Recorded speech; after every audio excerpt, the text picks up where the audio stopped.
அஸ்ஸலாமு அலைக்கும். Hi friends, welcome to my YouTube channel. நீங்கள் எல்லோருமே எப்படி இருக்கீங்க? உங்கள் எல்லாருக்கும் ரம்ஜான் முபாரக்.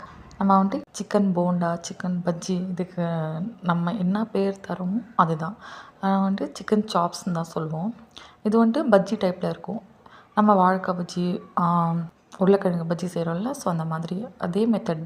பட் வந்துட்டு இது சிக்கன் வச்சு செய்கிறது. இது கொஞ்சம் நியூ டிஷ் தான். இது வந்துட்டு எங்கள் ஊரில் பீஃபை வச்சு கூட பண்ணுவாங்க, சிக்கன் வச்சு பண்ணுவாங்க. டேஸ்ட் நல்லாயிருக்கும். அதோடய ரெசிபி தான் பார்க்க போகிறோம். வாங்க வீடியோக்குள்ளே போய்ட்டு பார்க்கலாம். நான் வந்துட்டு 250 கிராம் சிக்கன் எடுத்திருக்கேன். அது நம்ம வந்துட்டு நீல வாக்கில் ஸ்லைஸாக கட் பண்ணி எடுத்து வச்சுக்கலாம்.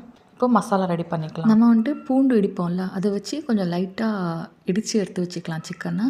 மசாலா வந்துட்டு garam masala, chicken masala, chicken 65 masala, 1 teaspoon pepper powder, மிளகாய் தூள், உப்பு, லெமன் ஜூஸ் ஆட் பண்ணி நல்லா மிக்ஸ் பண்ணிக்கலாம். ஒரு 10 to 15 மினிட்ஸ் மட்டும் ஃப்ரிட்ஜில் வச்சா ஓகே. இல்லை எங்களுக்கு டைம் இல்லை அப்போவே செய்யணுனாலும் ஓகே, ஒன்றும் இஷ்யூ இல்லை. மிக்ஸ் பண்ணி, ஏன்னா நம்ம வந்துட்டு அப்போவே செய்யணுனாலும் நல்லாயிருக்கும் டேஸ்ட்டு, ஒன்றும் இஷ்யூ இல்லை. எடுத்து மிக்ஸ் பண்ணி வச்சுட்டு, நம்ம பஜ்ஜி மாவு இருக்குல்ல, அந்த பஜ்ஜி மாவு நம்ம பவுலில் சேர்த்துட்டு, கொஞ்சமாக இஞ்சி பூண்டு பேஸ்ட்டு அந்த பஜ்ஜி மாவுலேயும் சேர்த்து, சிக்கன்லேயும் இஞ்சி பூண்டு பேஸ்ட்டு சேர்க்கணும். ஸோ அதை சொல்ல மறந்துட்டேன்.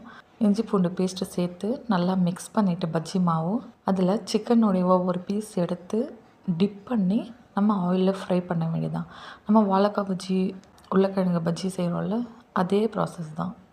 ஆயில் நல்லா ஃபுல் ஃப்ளேமில் வச்சுட்டு ஃப்ரை ஆனதும் திருப்பி போட்டு ஒரு 5 to 7 மினிட்ஸில் நம்ம வந்துட்டு எடுத்துக்கலாம். எடுத்து நம்ம சர்வ் பண்ணிக்கலாம். நம்ம வந்துட்டு அப்படியே சாப்பிட்டாலும் டேஸ்ட் நல்லாயிருக்கும். இல்லை சட்னியோ டொமேட்டோ கெச்சப்போ வச்சு சாப்பிட்டாலும் டேஸ்ட் நல்லாயிருக்கும். இது வந்துட்டு ஒரு வாட்டி ட்ரை பண்ணி பாருங்கள். தேங்க்ஸ் ஃபார் வாட்சிங். பாய்.